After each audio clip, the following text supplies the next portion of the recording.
Hindi lang maharap sa mga dagdag na asunto si suspended Bamban Tarlac Mayor Alice Guo kaugnay sa Pogo. Tanggal na rin siya mula sa partidong Nationalist People's Coalition. Nakatutok si Mav Gonzalez. Sa darating na linggo, inaasahang maghahain pa ng reklamo ang gobyerno laban kay Bamban Tarlac Mayor Alice Guo. Malakas, ebidensya na hawak namin at tuluyan ng masasampahan si Mayora at hari naway malabasan ng warrant of arrest. Nang sa gayon ay makita ng sambayan ng Pilipino na talagang kapag ikaw ay gumawa ng kalokohan with regards to this scamming at ikaw ay naging enabler, matutuluyan ka po.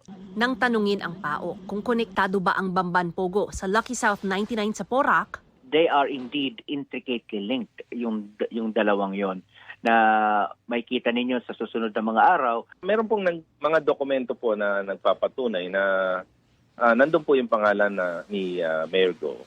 kasabay nito, tinanggal na bilang miyembro ng Nationalist People's Coalition si Guo kasunod ng petisyon ni Tarlac Governor Susan Yap. Ayon kay NPC Chairman Tito Soto, hindi nila kukonsintihin ang mga iligal na gawain ng mga miyembro na taliwas sa prinsipyo ng partido.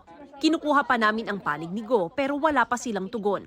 Patuloy naman ang investigasyon ng PAOK sa iba't ibang Pogo Hub sa bansa. Nasa 50 dayuhang pugante na raw ang nahuli nila.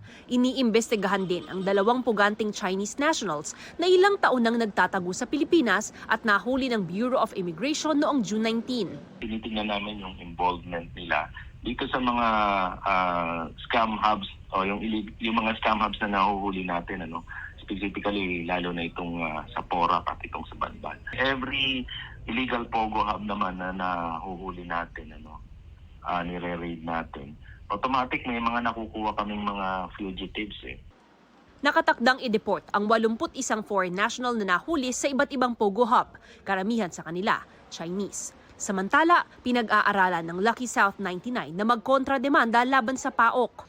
They are already been judged by the public because of their being Chinese. Pangalawa, wala naman po silang ikinatatakot na harapin kung anumang asunto, anumang question na isasampa sa kanila.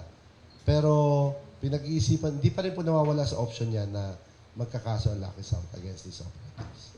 Para sa GMA Integrated News, Mav Gonzalez, nakatutok, 24 oras. Mga kapuso, patuloy na tumutok sa mga balita. Mag-subscribe sa GMA Integrated News sa YouTube. Sa mga kapuso abroad, samahan niyo kami sa GMA Pinoy TV at www.gmanews.tv.